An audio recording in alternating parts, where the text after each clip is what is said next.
Good evening, नमस्कार, welcome students, welcome to agriculture vision. स्वागत है आप सबका एग्रीकल्चर विजन के हमारे चैनल पर। इंग्लिश ग्रामर का टॉपिक हमने लिया है एक टेंस। टेंस के ऊपर एक वीडियो हमने पहले भी बनाई थी, काफ़ी अच्छा रिस्पॉन्स था।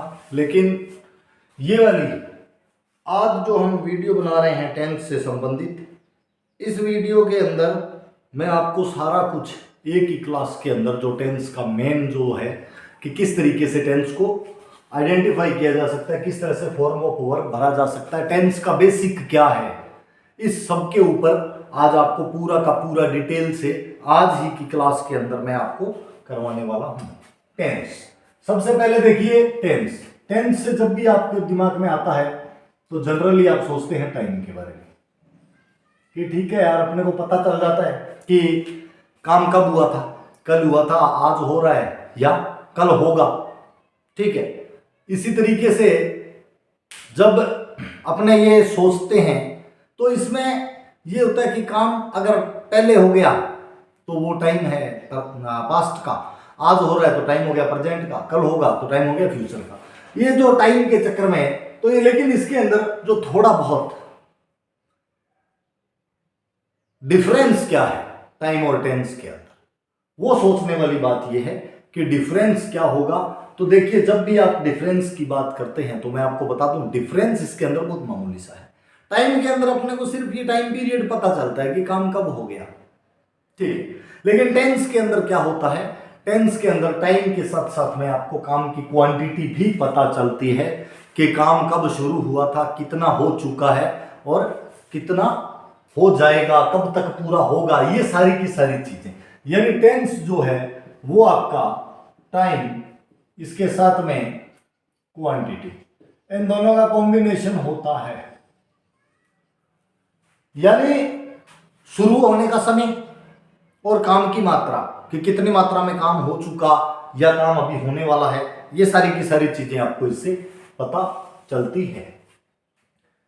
आज इस वीडियो के अंदर मैं आपको बताने वाला हूं टेंस होते कितने हैं। बेसिकली देखिए, टेंस की जब भी आपको बात करते हैं, आप जब प्राइमरी लेवल में टेंस को पढ़ना शुरू करते हैं तो फर्स्ट ऑफ ऑल आपको कहा जाता है टेंस होते हैं तीन।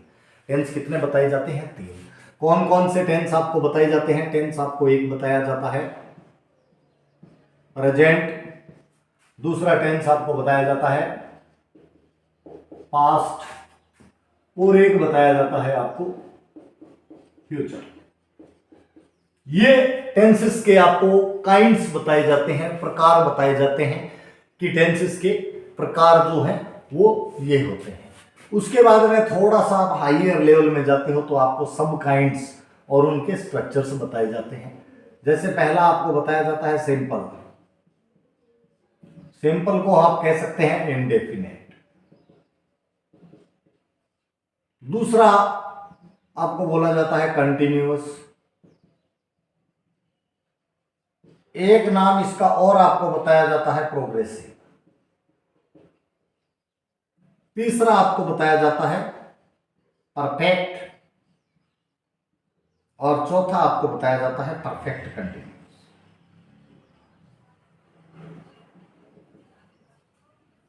यही बताए जाएंगे। अब ये हर के अंदर जो कैटेगरी आती है आपकी, अगर आप सब कैटेगरी में डिवाइड करो तो वो सेम सब कैटेगरी चलती रहती है।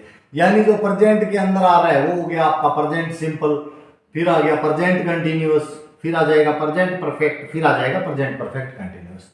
वो अब पास्ट में चलोगे तो आपका आ जाएगा पास्ट इंडेफिनेट, फिर आ जाएगा पास्ट प्रोग्रेसिव, पास्ट कंटिन्यूअस, फिर आ जाएगा पास्ट परफेक्ट, और फिर आ जाएगा पास्ट परफेक्ट कंटिन्यूअस। यानी ये जो इंजन है इसके पीछे ये सारे डब्बे जोड़ दिए जाते हैं और आपको कहा जाता है ये गाड़ी दूसरी आ गई। ठीक है, यानी डब्बे यही रहने हैं, इंजन आपका जो है वो चेंज हो जाएगा। फ्यूचर, फ्यूचर में चलते हैं। जनरली आप जब इंग्लिश ग्रामर की बात करते हो ना तो उसके अंदर ये वाला टेंस नहीं है, फ्यूचर टेंस उसमें मौजूद नहीं है। फिर भी अपने सब पढ़ते हैं, अपने भी पढ़ लेंगे, कोई दिक्कत नहीं। फ्यूचर, तो फ्यूचर के अंदर भी आप इसी तरह से चलोगे, future simple, future continuous, future perfect और फ्यूचर परफेक्ट कंटिन्यूअस। ये आपका जो है इस तरीके से टेंस का डिविडेशन रहेगा। अब अगर बात करते हैं, इसको समझने की कोशिश करते हैं कि ये क्यों लगाया जाता है, सिंपल और इंडेफिनेट, कंटिन्यूअस और प्रोग्रेसिव, परफेक्ट और कंटिन्यूअस, ये क्यों लगाया जाता है, ये लोचा क्या है। तो देखिए, सबसे पहले बात करूंगा मैं आपके सिंपल से तो आप समझ गए साधारण, लेकिन इसका जो मेन जो टेक्निकल नाम है वो होता है इंडेफिनेट। इंडेफिनेट की जब आप बात करते हैं तो इंडेफिनेट का अगर आप मतलब निकालो तो इंडेफिनेट का मतलब होता है अनिश्चित, राइट, जिसके बारे में आपको कोई भी निश्चित सूचना नहीं होती, उसको अनिश्चित कहा जाता है। अब देखिए, इंडेफिनेट क्यों कहा गया इसको, यहां से आप इंडेफिनेट के अंदर क्या होता है कि आप जो है वो प्रेजेंट, पास्ट और फ्यूचर, जब तीनों की अलग अलग बात करें ना, तो इसके अंदर आप सिर्फ जो आपको ये कहा जाता है ता है, ता था और गा, ये तीन ज्ञान आपको दिए जाते हैं। तो देखिए फर्क क्या है था और गा, यही तो फर्क है, बाकी कोई फर्क नहीं है। तो अनिश्चित क्यों कहा गया फिर इसको, देखिए अनिश्चित इसलिए कहा गया कि इसके अंदर आपको ये पता है कि राम स्कूल जाता है, राइट, इसके अंदर आपको ये पता है राम स्कूल जाता है, लेकिन आपको ये नहीं पता राम कब से स्कूल जा रहा है, कब तक जाएगा, आज गया था या नहीं गया था, ये सारी की सारी चीजें अनिश्चित है। आपको ये पता है राम जाता है, ठीक है, और है लगा हुआ है, इसका मतलब अभी जाता है, इस जो प्रेजेंट टाइम है इसमें जाता है। था लग जाए, था सारा का सारा आपका आ जाता है पास्ट टेंस के अंदर, था यानी जाता था। अब ये नहीं पता 3 साल पहले जाता था, कब से कब तक जाता था, ये सारी की सारी चीजें जो है वो आपको नहीं पता होती है। आपको सिर्फ इतना पता होता है जाता था, गा जाएगा, खाएगा, पिएगा, नहाएगा, धोएगा, ये सारा का सारा जो है ये गा में आ जाता है।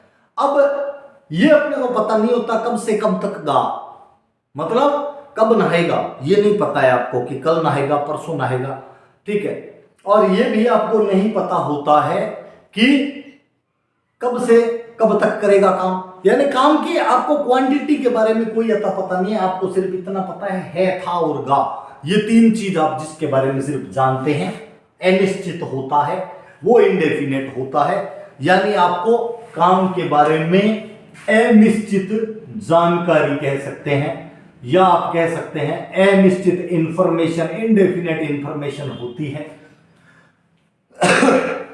कोई भी चीज जो है वो आपको पूर्णता से पता नहीं होती है कि इसके अंदर होना क्या है। नेक्स्ट आपका जो टेंस आता है वो होता है प्रोग्रेसिव, कंटिन्यूअस, इसका मतलब होता है आप कह सकते हैं लगातार। एक मतलब तो इसका आप कह लो लगातार, दूसरा आप ये कह सकते हो जी जारी। कंटिन्यूअस यही तो है, या तो लगातार है या जारी है।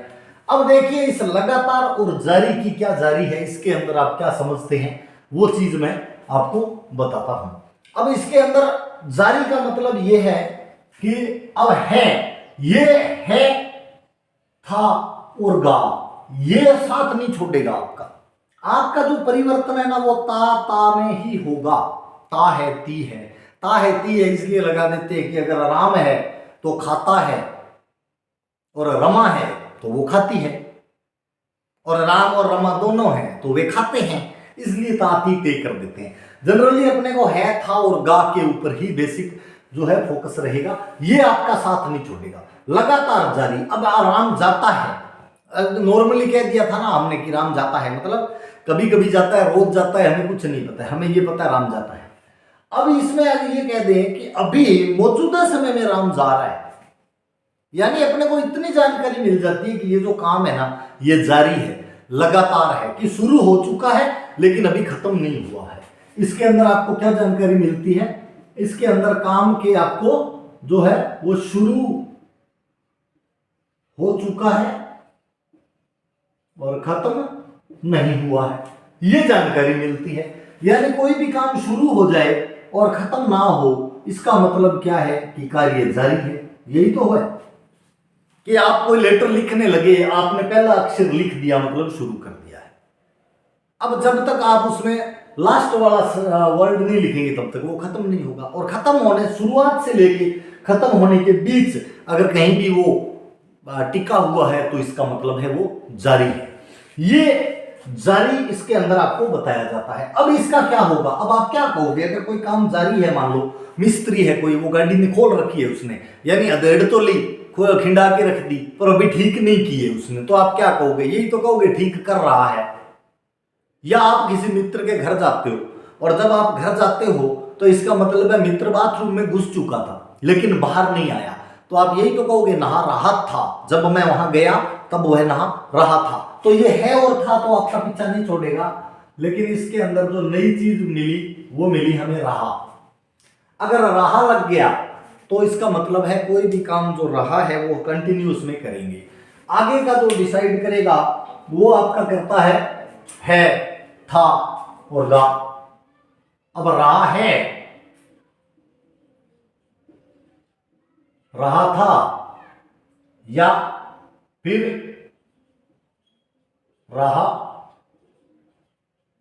होगा, यानी गा भी है भी है, था भी है और गा भी है। ये तीनों चीजें जो है ये आपका पीछा नहीं छोड़ रही है। ये यहां पर भी आ गई है, यहां पर भी ये मौजूद है, यानी कंटिन्यूअस प्रोग्रेसिव टेंस के अंदर भी रहा है था और गा मौजूद है। तो है था गा, है था गा, यहां पर भी है, यानी है था और गा जो है उससे आप सिर्फ इतना आइडेंटिफाई कर सकते हो कि टेंस प्रेजेंट है, पास्ट है या फ्यूचर है। लेकिन ये वाली चीज जो है ना, ये आपको जब निकालनी पड़े कि कंटिन्यूअस है, इंडेफिनेट है, परफेक्ट है, तब आपको इस ता और रहा पे जाना पड़ेगा, राइट।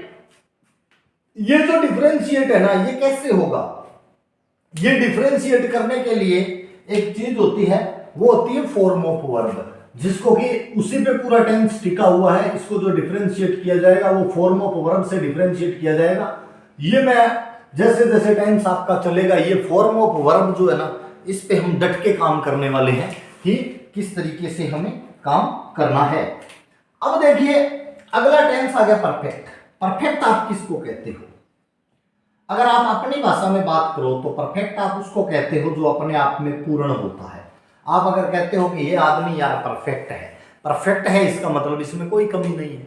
अगर आप कोई काम कर रहे हो, आपने उस काम को एकदम अच्छे से किया है, तो अच्छे से करने के बाद आपको ये कहा जाए वाव इट्स परफेक्ट, ये एकदम परफेक्ट है, यानी ये काम जो है आपका पूर्ण हो चुका है, इसलिए परफेक्ट है। ठीक है, एक मिनट, लेट मी टॉक।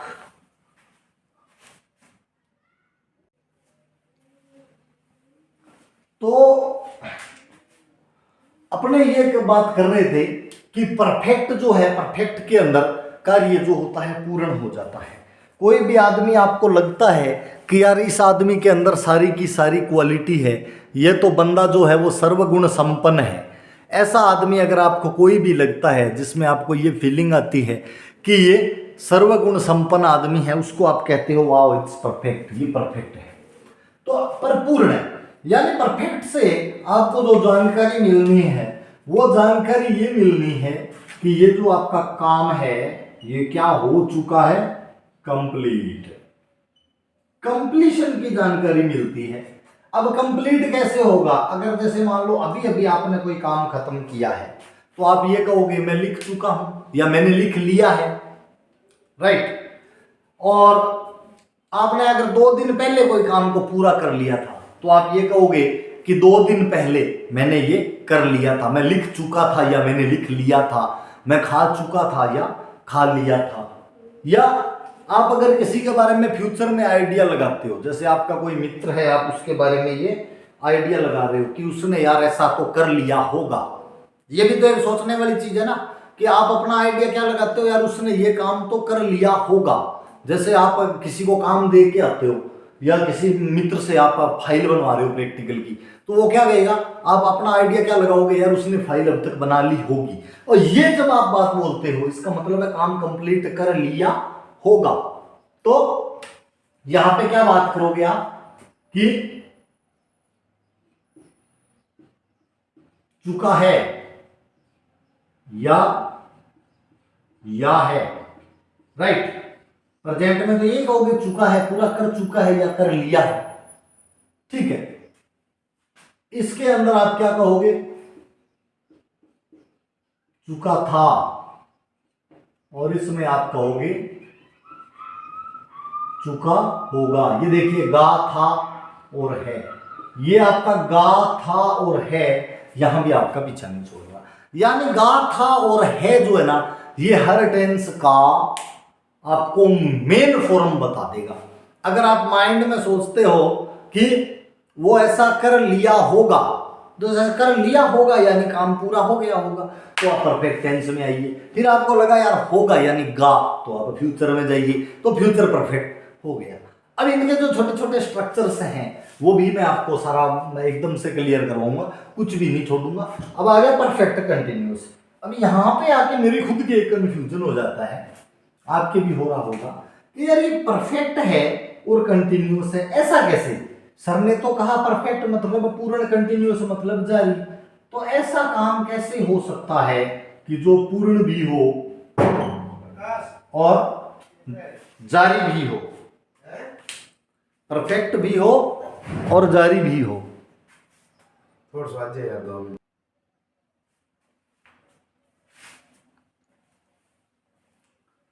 अब इसमें आपको ये पता चल जाए कि पूर्ण और जारी, सर ये दोनों एक साथ कैसे हो गया?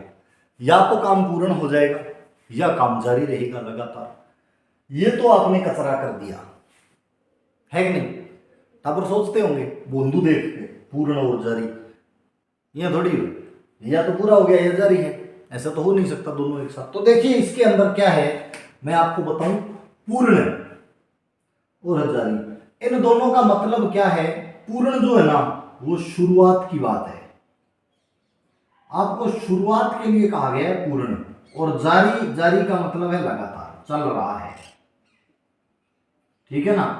आपको ये कहा गया कि शुरुआत का आपको पूर्ण पता होता है कि कब से चल रहा है।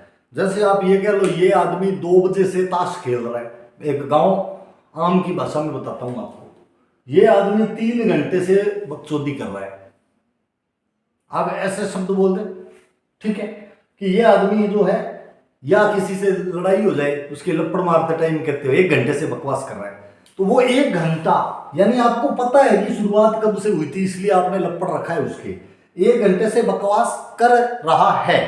यानी जब भी आपको दोनों चीज मिल जाए, क्या किससे रहा है,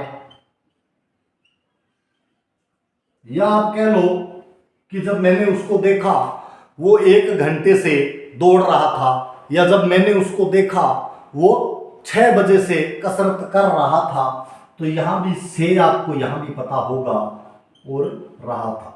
यानी नई चीज क्या आई कि आपको टाइम का पता लग रहा है कि काम कब से चल रहा है। ये आपका आता है परफेक्ट कंटिन्यूअस के अंदर। परफेक्ट कंटिन्यूअस के अंदर क्या आता है आपके, कि आपको ये भी पता होता है कि काम जो है वो कब से चला और अब तक चल रहा है। इसी तरह आप जब भविष्य की बात करते हो कि ये जो कार्य है इतने समय से रहा होगा, तो यहां पे फिर आपकी जो है, था और गा जो है वो आपका पीछा नहीं छोड़ते हैं, है, था और गा, ये यहां भी आया है। इसमें नई चीज आपको क्या मिली, से। यानी आपको जब कार्य का पता होता है कि ये आदमी कितनी देर से काम कर रहा है, कितनी देर से जो क्रिया है वो जारी है, तब आप क्या करोगे, जब इस चीज का आपको एग्जैक्ट पता होता है कि ये कब से जारी है, तो उस सिचुएशन के अंदर हमें क्या करना है, उस सिचुएशन के अंदर हमें परफेक्ट कंटिन्यूअस का इस्तेमाल करना होता है। ये आपका जो है परफेक्ट कंटिन्यूअस होता है।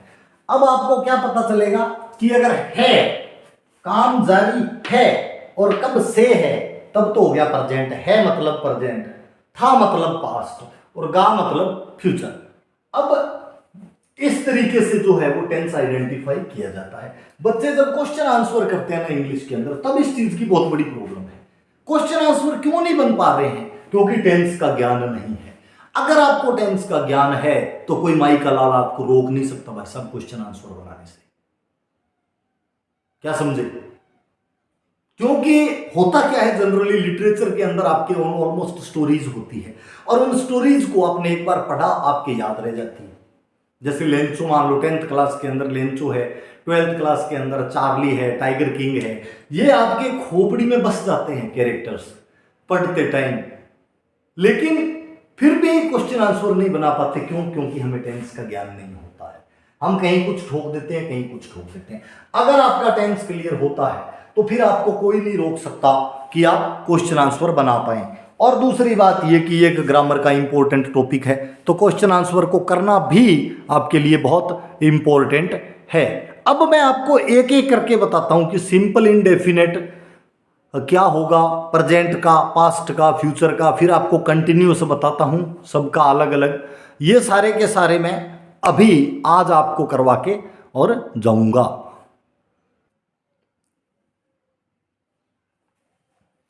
तो अब मैं आपको इसके बाद में ये बता रहा हूं कि present indefinite, past indefinite, future indefinite है तो तीनों के तीनों ही इंडेफिनेट। इंडेफिनेट से आपको फिर मैंने वही बात बताई एक बार फिर से, आप ये समझ गए हैं कि इंडेफिनेट का मतलब होता है अनिश्चित, यानी जिसकी ना तो अपने को शुरुआत पता है ना अंत पता है, अपने सिर्फ है, था और गा में चलेंगे।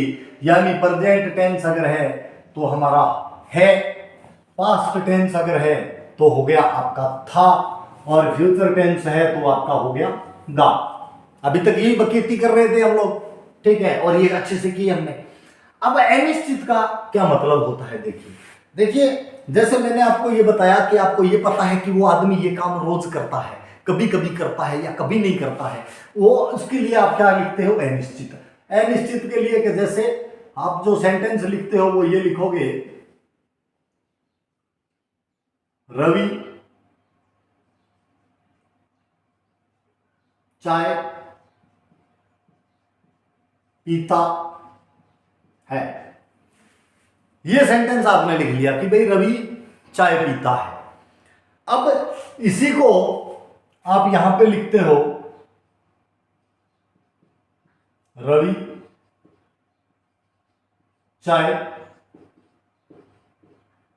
पीता था, और यहां पे आप ये लिखोगे, रवि चाय पिएगा। यहां तो आपने लिखा रवि चाय पीता है, यहां लिखेंगे रवि चाय पीता था, और वहां पे आपने लिख दिया रवि चाय पिएगा। अब यहां से निकल के जो चीज हमारे सामने आई वो है मतलब प्रेजेंट में जाएगा, और यहां समय के बारे में कोई बात नहीं की गई है, ता है लगा हुआ है सीधा, पीता है, यानी इनडेफिनेट हो गया। तो प्रेजेंट है से आपका आ गया, प्रेजेंट है से प्रेजेंट हो गया, और ता से इंडेफिनेट, प्रेजेंट इंडेफिनेट। अब इसको आपने कैसे बनाना है, देखिए प्रेजेंट इंडेफिनेट जो है इसके स्ट्रक्चर की मैं बात करता हूं। इसका एक स्ट्रक्चर होता है, स्ट्रक्चर को आपको किस तरह से, आप पहली बात तो ये, आप जब कोई भी सेंटेंस लिखते हो ना, कोई भी सेंटेंस, हर सेंटेंस का स्ट्रक्चर ये होता है। कोई भी सिंपल सेंटेंस है ना जो इंटेरोगेटिव वगैरह नहीं है, तो उसका जो स्ट्रक्चर है वो ये होगा आपका SVO, यानी सब्जेक्ट, वर्ब और ऑब्जेक्ट। सब्जेक्ट क्या होता है, अपने नॉर्मल चीज शब्दों में उसको कर्ता कह देते हैं, लेकिन मैं ये बताता हूँ सब्जेक्ट। सब्जेक्ट का देखिए आम अपने बोलचाल में क्या बात होता है, सब्जेक्ट बोलते हैं तो सब्जेक्ट हम कहते हैं विषय। विषय यानी जिसके विषय में बात की जाए वो हमारा क्या हो गया, सब्जेक्ट हो गया। वर्ब हो गई क्रिया, वर्ब की बात करेंगे सर क्रिया क्या होती है, तो देखिए जिस भी शब्द के पीछे ना लग जाए ना वो सारी की सारी क्रिया है। खाना पीना, उठना बैठना, नहाना धोना, चरना, घूमना, हंसना रोना, ना जहां भी लगा वो सारी की सारी क्या है, क्रिया है। ऑब्जेक्ट, ऑब्जेक्ट की अगर बात करें तो वस्तु, यानी सब्जेक्ट जिससे संबंधित वर्ब करता है वो ऑब्जेक्ट है। भाई सब्जेक्ट और ऑब्जेक्ट को जोड़ने का काम है वर्ब का, तो सब्जेक्ट से संबंधित वर्ब, जो सब्जेक्ट क्या कर रहा है, एक वर्ब कर रहा है, एक क्रिया कर रहा है, और किससे संबंधित क्रिया कर रहा है वो ऑब्जेक्ट हो जाएगा, वस्तु। वो वस्तु जिससे संबंधित क्रिया विषय के द्वारा की जाती है यानी विषय और वस्तु, इन दोनों को जोड़ने का काम कौन करता है? इन दोनों को जोड़ने का काम किया क्रिया ने, वर्ब ने। तो हर सेंटेंस, एक सिंपल सेंटेंस की बात करते हैं, अपने इंटरोगेटिव नेगेटिव में बाद में जाएंगे। एसवीओ जो स्ट्रक्चर है, वैसे इसको कंप्लीट एसवीओ सीए बोलते हैं, लेकिन टेंस के लिए फिलहाल इतना अपने लिए काफी रहेगा। एसवीओ सब्जेक्ट वर्ब और ऑब्जेक्ट। इसकी जब बात करते हैं तो जैसे रवि चाय पीता है, तो ये वाला जो सेंटेंस है ना, इसका स्ट्रक्चर क्या होगा? देखिए इसका स्ट्रक्चर आपका होता है सब्जेक्ट वर्ब की फर्स्ट फॉर्म, इसके साथ में एस या ईएस लगेगा या नहीं लगेगा, ये चीज जो है ना ये कंडीशनल होती है, कई बार लगती है कई बार नहीं लगती, ठीक है। और इसके बाद में आता है आपका ऑब्जेक्ट, यानी सब्जेक्ट वर्ब की फर्स्ट फॉर्म एस या ईएस कंडीशनल है, और कहीं एक आता है तो आपका ऑब्जेक्ट। वहीं जब ये पास्ट इंडेफिनिट में अपने ता था में चलेंगे ना, इसका स्ट्रक्चर सबसे इजी होता है। सब्जेक्ट आता है, सीधी आपकी वर्ब की सेकंड फॉर्म आती है और ऑब्जेक्ट आता है। फ्यूचर में जब चलेंगे तो मैंने पहले भी कहा था कि जनरली फ्यूचर कोई टेंस नहीं है, फ्यूचर मॉडल्स का यूज है जो प्रेजेंट के अंदर हमने किया होता है। तो देखिए ये जो प्रेजेंट का जो स्ट्रक्चर है ना, इसके अंदर हम कुछ मॉडल्स का यूज कर देते हैं, और मॉडल के साथ आपको पता है वर्ब हमेशा जो है बेस फॉर्म में आती है, ये एक मॉडल्स की खूबसूरती है। तो इसका जब आप लिखोगे तो सब्जेक्ट और मॉडल्स भी कौन से, इसमें आपके दो मॉडल्स यूज किए जाते हैं, एक किया जाता है विल और एक किया जाता है शेल। इनके साथ में वर्ब रहेगी हमेशा बेस फॉर्म में और बाद में आ जाएगा ऑब्जेक्ट। ये स्ट्रक्चर देखिए सबके अंदर जो है आपका स्ट्रक्चर सेम रिवाइव हो रहा है। कैसे हो रहा है? ये यहां देखिए एसवीओ एसवीओ एसवीओ, इसमें एडिशनल आया आपका मॉडल। मॉडल में बताऊं शेल जो है ना वो सिर्फ आई और वी के लिए यूज किया जाएगा और बाकी सबके लिए आपका विल यूज किया जाएगा। ये हो गया आपका मॉडल का तरीका। अब करना कैसे है? देखिए वर्ब की फॉर्म का नॉलेज होना जरूरी है, एस और ईएस की जो नॉलेज है वो आपको होनी जरूरी है। अगर वर्ब की फॉर्म आप जानते हैं तीनों और एस ईएस आप जानते हैं तो कोई टेंस ऐसा नहीं है कि जिसको आप चुटकियों में ना कर पाए, ठीक है। अब क्या तरीका क्या रहेगा? एस और ईएस कब लगाना है कब नहीं लगाना? तो देखिए एस का मतलब मैं आपको मान के चलता हूं, एस का मतलब होता है सिंगुलर। एस का मतलब सिंगुलर, यानी अगर आपका सब्जेक्ट जो है ना वो सिंगुलर है, यानी सिंगुलर यानी सिंगल, तो एक, यानी काम को करने वाला जो है वो एक है। अगर एक है तो सब्जेक्ट सिंगुलर है, और काम को करने वाले आपके हो गए एक से ज्यादा तो आपका सब्जेक्ट क्या हो जाएगा? प्लूरल। प्लूरल का मतलब क्या है कि काम को करने वाले जो मिनक हैं वो एक से आपके ज्यादा है, 1+ है, ठीक है। और यहां पे एक है, जैसे अगर राजू कुछ कर रहा है तो राजू अकेला है, और बॉयज अगर लिख दो तो यहां पे जब सिंगुलर होता है तब एस या ईएस लगता है। सब्जेक्ट आपका जब प्लूरल होता है तो एस या ईएस नहीं लगता। अब बात करते हैं कि सर एस और ईएस आपने दो लिखा है, तो ये एक अड़बाब आपने और कर दी कि हमें कैसे पता चलेगा भाई कहां एस लगना है कहां ईएस लगना है। तो मैं आपको बता दूं ईएस जो है ना, ईएस सिर्फ उन्हीं वर्ब्स के साथ लगता है जो एंडिंग विद यानी खत्म होती है। किसके साथ? ओ के साथ, double S, S H, C H, X और जेड, इनके साथ इन शब्दों से कोई वर्ब खत्म होती है। O, double S, S H, C H, X और जेड, अगर इन अक्षरों के साथ में कोई वर्ब का अंत होता है तो इसके साथ में हमेशा आपका ईएस लगेगा, बाकी सबके साथ में एस लगेगा, ठीक है ना। जैसे गैस, गैस खत्म, GUE गैस एक वर्ब है, डबल एस है तो ईएस लगेगा। क्लैश, CLASH क्लैश है तो ईएस लगेगा। कैच, CATCH कैच है तो ईएस लगेगा। इस तरीके से जो भी वर्ब आपकी इन अक्षरों के साथ में समाप्त होती है, यानी जिनका लास्ट अक्षर ही आता है OSS, SH, CH, X और Z, इनके साथ आपका सदैव ईएस लगेगा। और लगेगा कब? जब आपका सब्जेक्ट सिंगुलर होगा। एस से सिंगुलर, एस या ईएस, यानी जनरली सिंगुलर सब्जेक्ट के साथ ही लगेगा। अगर आपका सब्जेक्ट है प्लूरल तो फिर आपको बेस फॉर्म लगानी है वर्ब की फर्स्ट फॉर्म। अगर प्लूरल है तो बेस फॉर्म का ही यूज करना है। अब इस रूल को लेकर के चलिए अब देखते हैं इसके अंदर थोड़ा सा था SEIS का चक्कर, तो बताया इसमें कुछ नहीं है, जनरली वर्ब की सेकंड फॉर्म लगनी है, इसमें भी कुछ नहीं है, बेस फॉर्म आना है इंडेफिनेट के अंदर। ये तीनों के इंडेफिनेट हैं। अब आप देखिए जब प्रेजेंट इंडेफिनेट की बात करते हैं, प्रेजेंट इंडेफिनेट की आप बात करोगे तो प्रेजेंट इंडेफिनेट के बारे में आपको एक बात बता दूं, प्रेजेंट इंडेफिनेट जो है रवि चाय पीता है, रवि चाय पीता है, तो रवि सब्जेक्ट हमेशा सबसे पहले लिखा जाता है, आप लगाएंगे रवि। कई टाबर कहे गुरुजी रवि ने कौन लिखना हुआ है, तो ऐसे टाबर तो फिर जिनको रवि नहीं लिखना आता फिर टेंस पढ़ने का मतलब ही नहीं है। कोई तो कह दे आपको कुछ नहीं आता फिर भी सीख जाओगे, नहीं जी, इंग्लिश की थोड़ी बहुत देखो लिखना पढ़ना टेढ़ी मेढ़ी लिखनी तो आनी चाहिए ना किसी न किसी तरीके से। तो रवि, अब रवि हो गया। अब हमने कहा बात सेकंड आता है वर्ब, वर्ब अब सबसे पहले ये देख लीजिए रवि अकेला है, यहां रवि अकेला है। अब वर्ब क्या है, पीता है, पीता है में पीना आ गया, तो पीना वर्ब है, पीना यानी ड्रिंक, तो सेकंड नंबर जो है आपका वर्ब आएगी रवि ड्रिंक, और सिंगुलर है तो साथ में लगा देंगे एस, रवि ड्रिंक्स। ड्रिंक्स का मतलब हो गया पीता है। क्या पीता है, चाय, लिख देंगे टी। ये आपका सेंटेंस बन गया रवि ड्रिंक्स टी। अब यहां पे मान लो प्लूरल में चल के देखते हैं, जब भी आप प्लूरल की बात करोगे तो प्लूरल के लिए मान लो आपके प्लूरल में आप ये मानते हो लड़के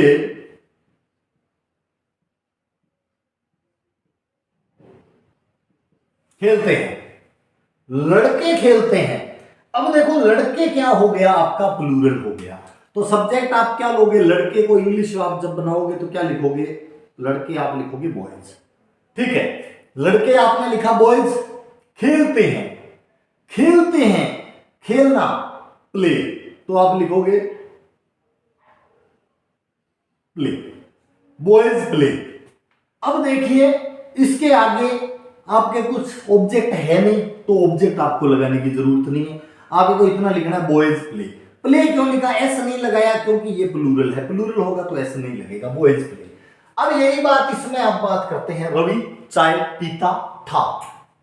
जब आप ये लिखते हो कि रवि चाय पीता था, देखिए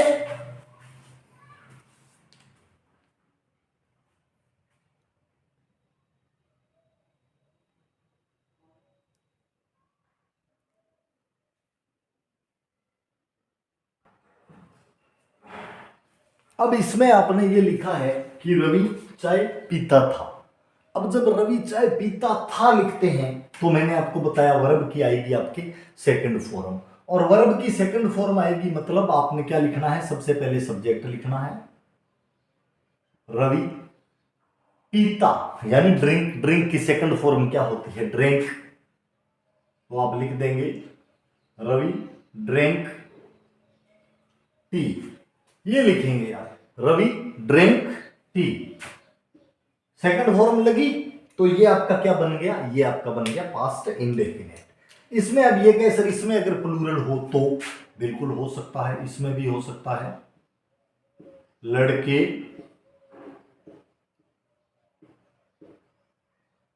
खेलते थे, ये इसमें भी हो सकता है लड़के खेलते थे, प्लूरल इसमें भी हो सकता है, तो क्या किया जाए, करना कुछ नहीं है। इसके अंदर सिंगुलर प्लूरल का कोई लोचा नहीं है, सिंगुलर प्लूरल का लोचा सिर्फ इसके अंदर है। इसके अंदर आपको जनरली लिख देना है लड़के यानी बॉयज, और प्ले की सेकंड फॉर्म क्या हो गई, प्लेड। इस तरीके से ये आपका बन जाएगा बॉयज प्लेड। अब चलते हैं फ्यूचर की ओर। फ्यूचर में हमने क्या लिखा, रवि चाय पिएगा। अब जब रवि चाय पिएगा तो इसके अंदर आपको मैंने कहा विल और शैल लगाना है, यानी सब्जेक्ट हम पहले लिखेंगे क्या, रवि। अब देखिए शैल मैंने आपको ये बता दिया है आई और वी के साथ लगता है, सिर्फ शैल किसके साथ में लगता है, शैल लगता है आई और वी के साथ में, ठीक है। शैल सिर्फ आई और वी के साथ लगेगा तो फर्क क्या रह गया, फिर क्यों नहीं कर पा रहे हम इसको हम इसलिए नहीं कर पा रहे कि जो आई और वी जो है उसके साथ में शैल लगता है और किसी के साथ शैल नहीं लगता, तो कर लेंगे, क्यों नहीं कर पाएंगे, ठीक है। अब रवि है तो रवि के साथ में विल लगेगा, आपको पता है आई वी और सबके अलावा साथ विल लगेगा, तो रवि विल, विल के साथ मैंने कहा बेस फॉर्म आएगी, तो ये तो आनंद ही आ गया सर, ड्रिंक लगा देंगे, सीधा सीधा पता है कि पीना को ड्रिंक कहते हैं, ड्रिंक टी। ये स्ट्रक्चर आपका हो गया। अब इसमें भी यही है कि ये कह दे सर कि लड़के खेलेंगे, ये भी तो कहा जा सकता है कि लड़के खेलेंगे। नहीं, ये नहीं कहना है। यहां पे अगर ये आ जाए कि लड़के खेलेंगे,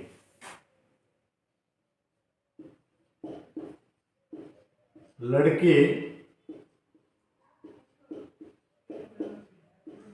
खेलेंगे, अब लड़के खेलेंगे तो इसमें आप क्या लिखोगे? लड़के खेलेंगे यानी लड़के क्या हो गया? बॉयज। लेकिन देखिए इसमें भी सिंगुलर प्लूरल का कोई लोचा नहीं है, विल ही लगेगा, बॉयज विल। और बेस फॉर्म आ जाए तब तो कहना ही क्या है? प्ले। तो सबसे आसान तो यही होता है ना? सिर्फ एक मॉडल लगाना है, फॉर्म में कोई चेंज है नहीं, बेस फॉर्म को सीधा का सीधा चक्के ठोकना है, ठोक दोगे। अब ये आपका एक सिंपल स्ट्रक्चर इस तरह से बनता है। जैसे सिंपल स्ट्रक्चर तो ये बन गया। अब इसके अंदर कुछ स्ट्रक्चर्स और होते हैं। स्ट्रक्चर्स कौन कौन से होते हैं वो मैं अभी आपको बता देता हूं कि स्ट्रक्चर्स जो है इसके अंदर कौन कौन से होते हैं। ये तो इनडेफिनेट के हमने जो किए ना ये सारे के सारे, ये वाला हमारा कहलाता है सिंपल सेंटेंस। क्या कहलाता है? सिंपल सेंटेंस कह लो, चाहे तो आप इसको सिंपल सेंटेंस कह सकते हो। एक नाम इसका और होता है, वो क्या है? अफर्मेटिव। क्या कहेंगे आप इसको? Affirmative sentence. तो ये अफर्मेटिव और सिंपल सेंटेंस होता है हमारा सीधा का सीधा, जो कि एक पॉजिटिव सेंस के अंदर होता है। इसके अंदर ना तो कहीं ना होता, ना कहीं क्वेश्चन मार्क होता। ये आपका क्या हो गया? ये हो गया सिंपल। तो सर ये ना और ये कहां से आ गया बात? जी हाँ, जिसमें ना कर दिया जाए, जैसे लड़के नहीं खेलते हैं तो ना आ गया ना कि अब नहीं खेलते, तो जिसमें ना आ जाएगा उसको आप कहेंगे नेगेटिव। क्या कहेंगे? नेगेटिव। और ये क्वेश्चन मार्क आ गया सर? हाँ बिल्कुल, जो पर्सन पूछा जाता है वो क्वेश्चन मार्क होता है, इसको आप कह लेंगे इंटेरोगेटिव। क्या कह लेंगे? इंटेरोगेटिव। कई बार पर्सन भी नकारात्मक में ना में पूछा जा सकता है, बिल्कुल पूछा जा सकता है, उसको आप ये दोनों मिला देंगे कि ये पर्सन है और नेगेटिव है, इंटेरोगेटिव नेगेटिव कहेंगे। तो ये जो स्ट्रक्चर है सिंपल के, अभी करा देता हूं मैं आपको नेगेटिव इंटेरोगेटिव, फटाफट 2 मिनट लगने, अब देखते जाओ। ठीक है?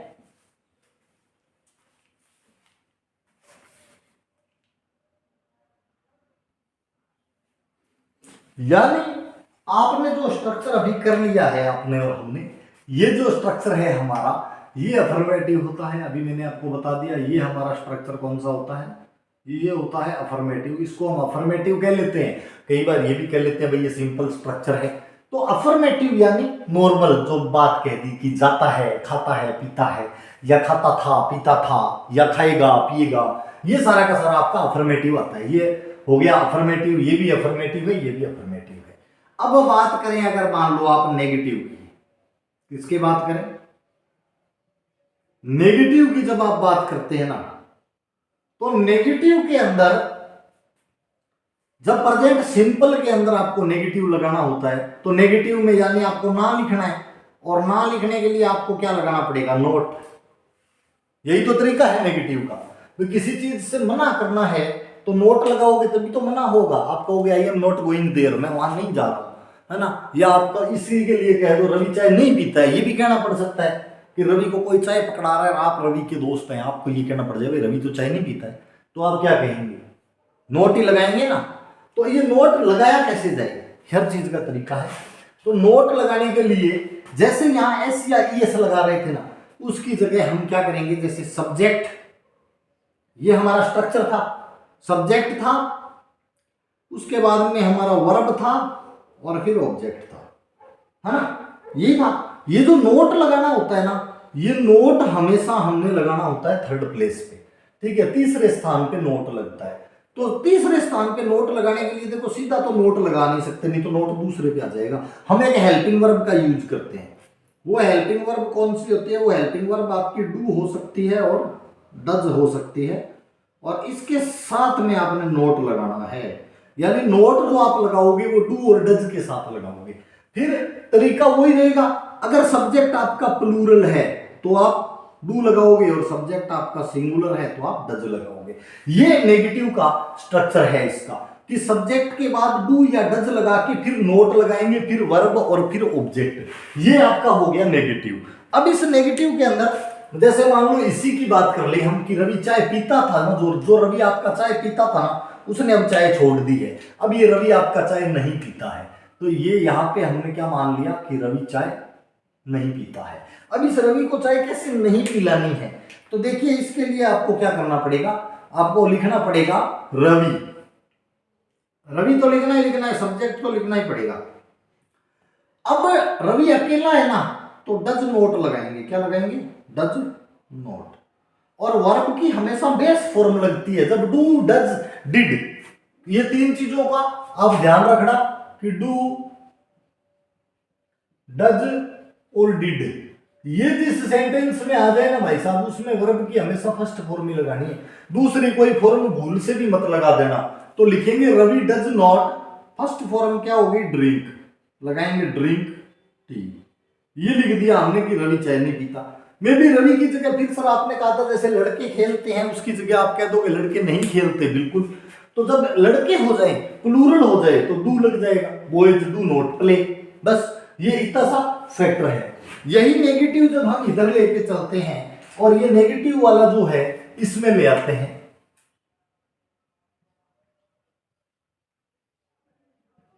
ये हम ले आए नेगेटिव इधर।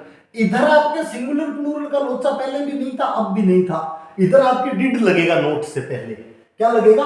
डिड। जैसे रवि ड्रिंक टी है ना, और डिड के साथ भी मैं ऊपर आपको बता चुका फॉर्म हमेशा फर्स्ट आती है। कैसे लगाएंगे?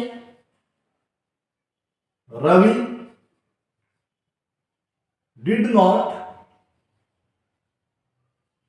Drink tea.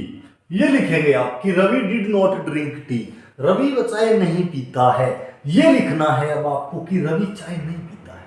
अब नहीं पीता तो भाई साहब हम उसमें क्या कर सकते हैं, अगला नहीं पीता ना, उसकी मर्जी है। ठीक है, तो इसमें आपने क्या किया? डिड लगाया, नोट लगाया और फिर लगा दिया ड्रिंक। यानी नोट कौन से स्थान पे आया? देखो 1 2 3, तीसरे स्थान पे। नोट हमेशा तीसरे स्थान पे आता है। इधर भी देख लो आप 1 2 3। ये वाला है ना जो, ये इजी रहेगा थोड़ा कि रवि चाय नहीं पिएगा। इसमें क्या है, पहले से आपका 1 2 बन रहा है तो तीसरा स्थान यहां आएगा नोट का। तीसरा स्थान जब नोट का यहां पे आपका आ जाए, तो तीसरा स्थान जब नोट का आ जाएगा तो इसके बाद में आप क्या करोगे? 1 मिनट,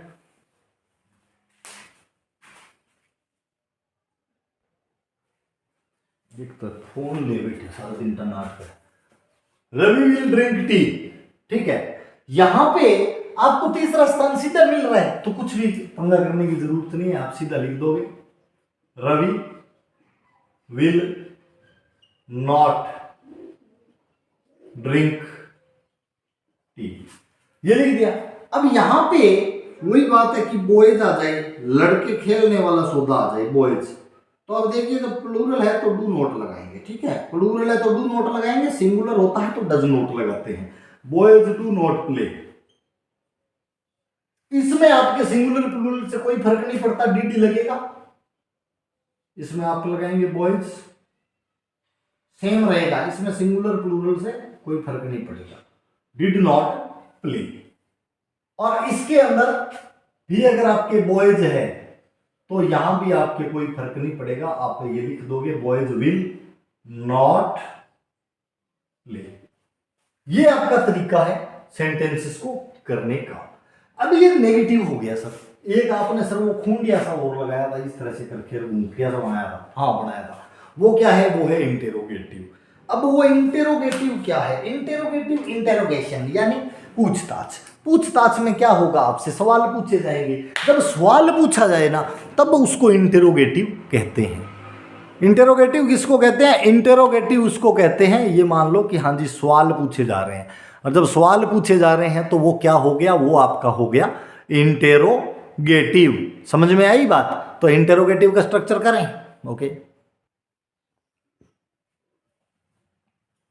अब हम करेंगे इंटेरोगेटिव। इंटेरोगेटिव के अंदर आपने क्या करना है? देखिए इंटेरोगेटिव की जब आप बात करेंगे तो इंटेरोगेटिव के अंदर इंटेरोगेशन होगा, प्रश्न पूछना पड़ेगा। स्ट्रक्चर, यहां पे आपका स्ट्रक्चर थोड़ा सा चेंज हो जाएगा। क्या कि जो सब्जेक्ट है ना, सब्जेक्ट से पहले कुछ आ जाएगा, वो आएगा क्या, हेल्पिंग वर्ब। क्या आएगा, हेल्पिंग वर्ब सब्जेक्ट से पहले आएगा, फिर आएगा सब्जेक्ट। अब हेल्पिंग वर्ब क्या होता है, देखो हेल्पिंग वर्ब ये जो हम लगा रहे थे ना, डू डज डिड, ये हेल्पिंग वर्ब कहलाती है, ठीक है ना। डू डज और डिड जो हम लगा रहे थे ना नोट से पहले, ये हेल्पिंग वर्ब है। हेल्पिंग वर्ब आएगा, सब्जेक्ट आएगी, फिर आएगी आपकी वर्ब की फर्स्ट फॉर्म। मैंने आपको बता दिया डू डज डिड जो है उसके साथ हमेशा बेस फॉर्म आती है, वर्ब की फर्स्ट फॉर्म आ जाएगी और फिर आ जाएगा ऑब्जेक्ट। और इसमें निशान ये खूंडिया लगता है, क्वेश्चन मार्क लगता है। एक तरीका तो ये होता है इंटरोगेटिव बनाने का कि उसके अंदर आपके लगता है हेल्पिंग वर्ब। दूसरा, कुछ क्वेश्चन वाले वर्ड्स होते हैं पर्टिकुलर। इंग्लिश के अंदर ऐसे बहुत सारे शब्द हैं जिन शब्दों का जन्म ही प्रश्न पूछने के लिए हुआ है। ये शब्द कौन से हैं, ये शब्द होते हैं आपके WH वर्ड्स कहा जाता है। ये एक वर्ड्स की फैमिली है जिसका जन्म ही प्रश्न पूछने को हुआ है। आप कहेंगे मैं घूमने जा रहा हूं, मम्मी कहेगी वाई, क्यों। आप कहेंगे मैं कुछ कहना चाहता हूं, तो सुनने वाला कहेगा व्हाट, क्या। आप कहोगे ये मुझसे नहीं होगा, आपसे पूछा जाएगा व्हाई, क्यों। आप कहोगे मैं इसको सॉल्व कर सकता हूं, आपसे पूछा जाएगा हाउ, कैसे। तुम कैसे कर लोगे भाई, कोई नहीं कर पाया। आप कहोगे मैं जयपुर जा रहा हूं, आपसे पूछा जाएगा व्हेन, कब। ये सारे की सारी जो चीजें हैं, इनका इस खूंडिये के साथ जन्म जन्म का रिश्ता है। इनका जन्म ही प्रश्न पूछने के लिए हुआ है। अब ये WH वर्ड्स अगर आ जाए ना, तो इनको यहां रखा जाता है सबसे पहले कि भाई साहब आप तो यहां पधारो, प्रश्न की तो जान ही आप हो, आपके बिना तो प्रश्न बनता ही नहीं है। तो इसको यहां बैठाया जाता है सबसे करीब, हेल्पिंग वर्ब से भी पहले ले आते हैं इसको हम, ठीक है। कैसे, अब हेल्पिंग वर्ब से बनाए कैसे, तो हमारा जो सेंटेंस था ना वो क्या था, रवि चाय पीता है। इसका प्रश्नवाचक बनाए हम, तो प्रश्नवाचक यही तो बनेगा, क्या रवि चाय पीता है, क्या रवि चाय पीता है। ये बात अगर कहनी है कि क्या रवि चाय पीता है, तो लिखेंगे क्या, क्या रवि चाय पीता है। अब ये प्रश्न बन गया क्या। अब क्या लगते ही टापर सीधा वाट पे आते हैं, अरे यार वाट आ गया, ऐसा नहीं है। अगर सीधा आपसे पूछा जाता है ना किसी भी चीज के बारे में, क्या आप कल जाओगे, क्या कल गए थे, या क्या खाना खाते हो, तो हमेशा क्वेश्चन हेल्पिंग वर्ब से शुरू होता है। अगर क्या सबसे पहले लग जाए ना, तो क्या अगर सबसे पहले लगे ना, तो आपको हमेशा हेल्पिंग वर्ब पहले लानी है। यहां देखिए क्या सबसे पहले है, तो हेल्पिंग वर्ब पहले लाएंगे। हेल्पिंग वर्ब क्या है, डू और डज। मैंने आपको बता दिया हेल्पिंग वर्ब होती है डू और डज। अब डू और डज को लाने के लिए आपने क्या करना है, रवि सिंगुलर है तो डज ले आएंगे, प्लूरल होता तो डू ले आते। तो यहां पे क्या लेकर के आएंगे, डज रवि, और डू और डज जिसमें आ जाए वर्ब की फर्स्ट फॉर्म आती है ड्रिंक टी। ये डज रवि ड्रिंक टी जो है ना, ये आपका क्या बन गया, क्या रवि चाय पीता है। वही अपना जो सेकंड सेंटेंस था, क्या लड़के खेलते हैं, उसमें अगर क्या लग जाए, तो लड़के प्लूरल है तो डू लग जाएगा और आ जाएगा डू बॉयज प्ले, ठीक है। ये तब आता है जब सीधा ये हो कि क्या रवि चाय पीता है। ये इसमें भी हो सकता है ना यार, क्या रवि चाय पीता था, बिल्कुल हो सकता है सर, इसमें क्या है, पूछ सकते हैं ना। अगर मान लो कोई आदमी हेल्थ प्रॉब्लम की वजह से मर जाए, तो आजकल क्या है, उसके घर पे आने वाला आदमी सबसे पहले क्या पूछता है, क्या वो दारू पीता था, है नहीं। भाई किडनी विडनी फेल हो जाए कि क्या वो दारू पीता था, नहीं ना। तो क्या रवि चाय पीता था, ये भी क्वेश्चन बन सकता है, बिल्कुल बन सकता है, क्या रवि चाय पीता था। लेकिन इसमें जब था लग जाए, तो इसका हेल्पिंग वर्ब अपना क्या है, इसका हेल्पिंग वर्ब अपने नेगेटिव में पढ़ा था, इसका हेल्पिंग वर्ब अपना डिड होता है। क्या होता है, डिड। तो डिड लगाएंगे इसमें। वैसा इसमें सिंगुलर प्लूरल का लफड़ा है ही नहीं, तो हम क्या लगाएंगे, डिड रवि, डिड के साथ में भी वर्ब की फॉर्म जो है ना वो बेस फॉर्म ही आएगी, हम ये लगा देंगे डिड रवि ड्रिंक टी, ठीक है, ये लगा देंगे आप, डिड रवि ड्रिंक टी। समझ में आ गई बात? ये लगेगा क्या रवि चाय पीता था, डिड रवि ड्रिंक टी। अब इसमें जो हेल्पिंग वर्ब है वो पहले से यहां पड़ा हुआ है। जब आपके घर में आपका दोस्त आ जाए, उसका नाम रवि है, तो आपकी वाइफ धीरे से पूछती है क्या ये चाय पिएगा, क्या ये खाना खाएगा, वही क्वेश्चन बनेगा क्या रवि चाय पिएगा, क्या रवि, तो इसमें हेल्पिंग वर्ब पहले से लगी हुई है, तो अपने को नई कोई भी लगाने की जरूरत नहीं है, सीधा सीधा क्वेश्चन बन जाएगा विल रवि ड्रिंक टी, क्या रवि चाय पिएगा, विल रवि ड्रिंक टी, हो गया। ये इंटेरोगेटिव आपका बनता है, सिंगुलर प्लूरल का उसमें भी कोई लफड़ा नहीं है, इसमें भी नहीं है। क्या क्या हम घर जाएंगे, आपसे कोई पूछता है क्या हम, अब यहां हम जब आ जाए ना तो वी आता है तो शैल आएगा, ठीक है ना, ये ध्यान रखना, आई और वी के साथ शैल आता है, बाकी सबके साथ विल आएगा, shall we go to home, क्या हम घर को जाएंगे, हम घर जाएंगे, shall we go to home, ये क्वेश्चन जो है वो बनते हैं। अब क्या सर आपने ये WH है ना, ये फाड़ी और लिख दी यहाँ पे, ये कब से खोपड़ी के अंदर गुदगुदा रही है कि यार ये पता नहीं कहाँ से लेके आ जाता है, पता नहीं क्या क्या कराता रहता है। बिल्कुल सही बात है, शानी बात है, आपकी बकेती करने की आदत पड़ जाए ना फिर छूटती नहीं है, ये ध्यान रखना WH। अब जैसे ये है ना, क्या रवि चाय पीता है, अगर आपने ये लिखना है ना रवि चाय क्यों पीता है, तो इसी के पहले आपने क्यों लगा देना है, यानी वाई लग जाएगा। WH इसके स्ट्रक्चर के साथ आप कोई छेड़छाड़ नहीं करेंगे। रवि कैसे चाय पीता है, तो हाउ लग जाएगा, कैसे, स्ट्रक्चर ये रहेगा, इंटरोगेटिव का स्ट्रक्चर ये रहने वाला है कि लड़के क्यों खेलते हैं, तो यहां पे आप वाई लगा दोगे, लड़के कब खेलते हैं, तो यहां पे आप व्हेन लगा दोगे, पोजीशन यही रहेगी, बाकी ये का ये रहना है। डिड रवि ड्रिंक टी, इसमें यह रवि चाय क्यों पीता था, तो आपने जो वाई लगाना है ना वो यहां लगाना है। रवि चाय कब पीता था, व्हेन लगाना है तो यहां लगाना है। रवि चाय कौन सी पीता है, सॉरी व्हेन, रवि चाय कब पीता था, हाँ कौन सी रवि चाय कौन सी, तो ये जो कौन सी शब्द है ना ये टी के लिए आ गया, इसलिए इसको यहां पे नहीं लगाएंगे हम, जनरली ये यहां लग जाएगा, टी के साथ में लग जाएगा। एक विच जो है कि कौन सी चाय पीता है, तो वो चाय के लिए आया है, कौन सी तो चाय के साथ लगेगा। बाकी जितने भी क्वेश्चन पूछे जाए ना, रवि चाय कैसे पीता है, तो हाउ यहां लगेगा,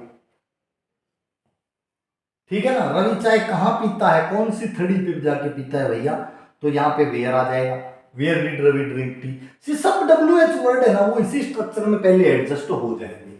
यही इसके अंदर होता है कि रवि चाय कब पिएगा, तो व्हेन जो लगेगा ना वो यहां लग जाएगा। रवि चाय क्यों पिएगा, वाई भी यहां लग जाएगा। हम घर क्यों जाएंगे, तो वाई भी यहां लग जाएगा, हम घर क्यों जाएंगे। तो जो WH वर्ड होता है ना उसकी पोजीशन कहां होती है, सेंटेंस के अंदर सबसे पहले होती है। ये है आपकी इंटेरोगेटिव सेंटेंसेस। अब इंटेरोगेटिव नेगेटिव एक और होता है। इंटेरोगेटिव नेगेटिव मैंने आपको कहा नोट लगता है, नोट हमेशा थर्ड प्लेस पे लगता है, इसकी बात हम कई देर से कर रहे थे। तो इंटेरोगेटिव नेगेटिव जब हम बनाएंगे ना तो इंटेरोगेटिव के साथ में भी हम नोट मिक्स करना है, और इंटेरोगेटिव नेगेटिव उसी को कहते हैं कि इंटेरोगेटिव के अंदर आपको क्या मिक्स करना है, नोट मिक्स करना है, ठीक है। नोट मिक्स करने का तरीका क्या है, नोट मिक्स करने का तरीका ये है कि जो नोट है वो वर्ब से पहले लगाना है, वर्ब से पहले यहाँ पे हम नोट लगा देंगे। जैसे does Ravi not drink tea, यानी क्या रवि चाय नहीं पीता है, यहां नहीं आ जाएगा। क्या रवि चाय नहीं पीता था, डिड रवि नॉट, यहां नोट लगा देंगे तो ये कोई ये खूंडिया यही रहेगा। हमें ये कहेगा क्या रवि चाय नहीं पिएगा, will Ravi not drink tea, तो ये नोट जो है ये थर्ड प्लेस पे रहता है, थर्ड प्लेस पे ही रहेगा। ये आपका जो इनडेफिनेट टेंस का जो पार्ट है वो क्लोज हो गया कि इनडेफिनेट टेंसेस किस तरह से, अनिश्चित इनको क्यों कहा जाता है, क्योंकि इनके अंदर अपने को कोई भी ऐसी चीज नहीं मिलती है जो समझ में आ जाए। Future indefinite. अब आ जाए फ्यूचर इंडेफिनेट। फ्यूचर इंडेफिनेट क्या होता है? देखिए टाबरो, फ्यूचर इंडेफिनेट में ना ये है कि भविष्य में होगा, लेकिन कब होगा ये पता नहीं ना। रवि चाय पिएगा, कब पिएगा अपने को नहीं पता ना। तो टाइम के बारे में जहां कोई भी अपने को ज्ञान ये ना हो कि इसकी जो क्वांटिटी है वो कितनी मात्रा में हो जाएगी, इसका समय कितना रहेगा, ड्यूरेशन कितना रहेगा काम का, ये सारी जानकारी जब अपने को नहीं होती है तो उसको इंडेफिनेट कहते हैं। इंडेफिनेट के ये सिंपल सिंपल स्ट्रक्चर है। वर्ब की फॉर्म कैसे भरें उसकी क्लास में अलग लगाऊंगा। ये आपका टेंस का जो है वो एक बेसिक पार्ट है। एक बार इस पार्ट को आप पढ़ लो अच्छे से, उसके बाद में जिस दिन वर्ब की फॉर्म आपको कराई जाएगी, यानी 4 क्लास आपकी ये रहने वाली है। 5वीं क्लास जो रहेगी वो आपकी वर्ब की फॉर्म की एक ही क्लास होगी, लाइव लगाऊंगा और सबको आएगा, ये मेरी गारंटी है। किसी को भी एक बार आपने पढ़ लिया ना, ये पूरा आपने टेंस का कोर्स कर लिया, तो एक तो आपका कभी क्वेश्चन गलत नहीं होगा, अपनी गारंटी है। अगर टेंस का आपने, मैं कह रहा हूं, आप अगर इसमें से ना 70% भी आप है ना कैच कर गए ना अपने मेंटल पावर के अंदर, आप अगर 70% भी आपकी कैचिंग पावर है कि इसमें से मुझे 70% आ गया, तो आपका टेंस सही हो जाएगा। और तीसरी बात यह है कि आप इसमें से 40% भी पकड़ गए, तो आंसर लिखने की जो दिक्कत है ना, आंसरिंग की जो प्रॉब्लम है आपकी कि आप आंसर नहीं लिख पाते, वो आंसरिंग की समस्या ये 40% के अंदर ही भाई साहब आपकी दूर होने वाली है। इससे ज्यादा अब आपको बताओ क्या कराऊं मैं, इसके अंदर आपके आंसरिंग की प्रॉब्लम खत्म हो जाएगी कि आंसर जो है वो लिख देंगे आप। अगर स्टोरी आपके माइंड सेट में है ना तो आंसर आपके भजीड़ मारेंगे। हकीकत बता रहा हूं, मजाक नहीं कर रहा, ठीक है। Thank you, have a nice day. एक यार वो लाइक और सब्सक्राइब का इसमें बटन होता है, ऐसा मैंने सुना है कि चैनल के अंदर लाइक सब्सक्राइब का बटन होता है, कभी दबा दबू दिया करो यार, पता तो चले कि ऐसा भी इसमें कोई बटन है कि नहीं। Thank you, have a nice day, best of luck for your exams, for your future. Thank you.